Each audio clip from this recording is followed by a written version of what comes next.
No cameras after midnight. I didn't mean to follow the dot on my phone. It felt like a game at first, the kind where the prize is knowing something you'd rather not. The dot was my wife's luggage tag, a little tracker we'd named Hush, because we thought that was funny when we were being cute about not losing things.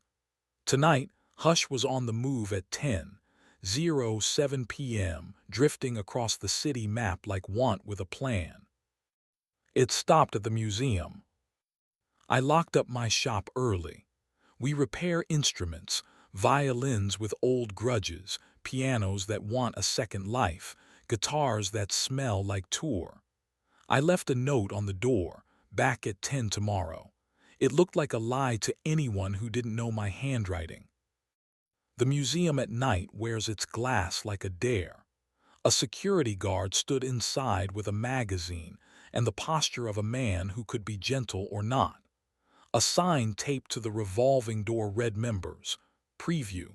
No cameras after midnight. I pressed my membership card to the reader, and the green light gave me an alibi I didn't deserve. Inside, the air is always cooler than the street, like the building is saving room for thought. I could hear clinking from the cafe and the low pitch of speeches. I have the kind of face people assume belongs there if I walk slowly enough. So I did, past a sculpture that looks like a secret keeping itself, down the corridor to contemporary wings. Hush's dot was still. Third floor. Yes, I said because I was too. Is the curator talk still going? I'll behave, I said. The third floor smelled like new paint and ambition. The show was called Afterlives, and it wore the title like perfume.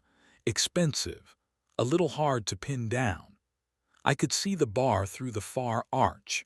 A long table in front of tall windows, wine arranged in democratic rows, a bartender with her hair up the way competence wears itself when it needs both hands.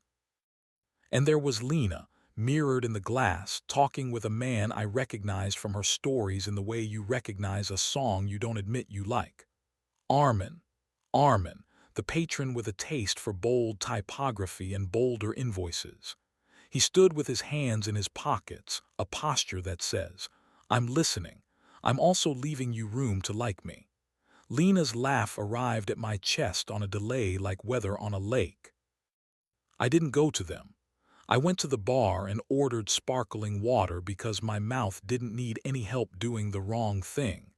The bartender's name tag said Mina. She had a small tattoo of a moth near her wrist. First time at a preview, she asked. Feels like it, I said. House policy, no faking it, she said, friendly without a hook. You either like the art or you like the people. Both is rare. I like the room when it's honest, she said, sliding a lime through the water's light. You. Working on that, I said. I watched the skylight reflect the city back at itself. In a nearby piece, a video looped 3 seconds of a woman turning away, over and over, until turning away looked like devotion. I counted to 60 twice and went to find my wife. Hey, I said, not theatrical. If this was theater, I didn't want to audition. Lena turned, did the little recalibration smile people do when the evening's variables change without warning. She was wearing the green dress I like because it tells the truth about her shoulders. Ethan, she said, you made it. Armin extended a hand. His cufflinks looked handmade by someone who had decided metal should be interesting. We finally meet, he said. I've heard about your piano rescues. And I've heard about your sponsorships, I said. He laughed like a man who knew the joke and didn't mind being in on it. We were just arguing about the new piece, Lena said. The one with the broken vases. The vases aren't broken, Armin said. They're rearranged. That's a generous way to describe gravity and regret, I said. He smiled, unoffended. You two should write the wall labels, he said. I need to say hello to the director before he forgets I exist. He touched Lena's elbow in the way power touches people without checking. It lasted a second, then zero. Ethan, he added, come by the studio sometime. I have a cello that needs a kinder voice. He disappeared into the small crowd gathered near the donor board. Lena watched him go like you watch a weather front. Not longing, not dread, just attention for what it might do. You followed the dot, she said, quietly, not accusing. The honesty knocked politely and came in anyway. I did, I said. Hush tattled. I told myself it was a wrong map, and then I came here to make sure I wasn't a coward. I would have told you, she said. I didn't want to start the conversation with an app. Start it here, I said. She looked at the ceiling, then at the floor, as if both had lines to feed her. I like rooms that hum, she said, finally. I like the possibility. I like being looked at without feeling like I owe a punchline. She looked at me. I don't want him. She said it fast, the way you say the part you don't want misunderstood. I want the feeling of before. I know, I said, and I did. Before is a drug. We put it in our coffee when we forget to name it. I should have told you about tonight, she said.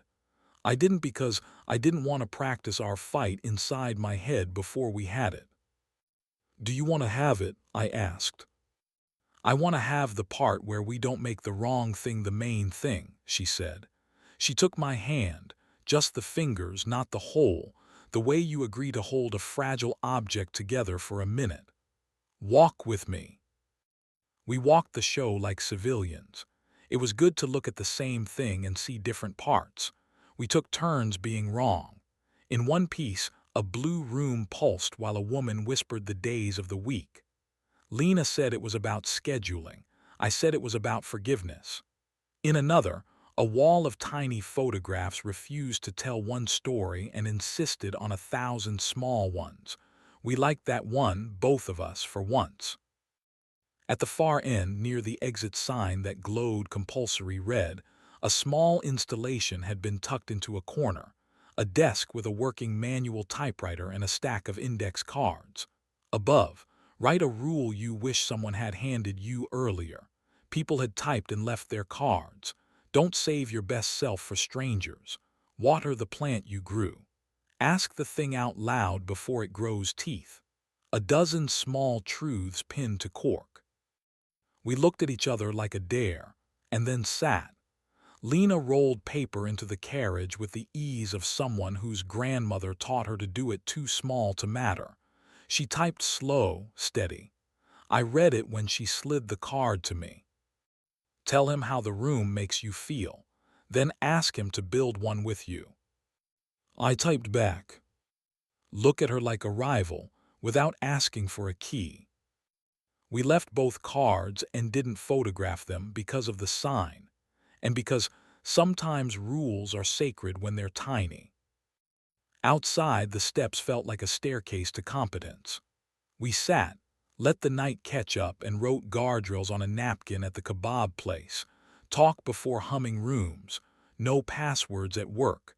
No rehearsing other people's lines at home. If one of us feels like a spectator, we switch the scene.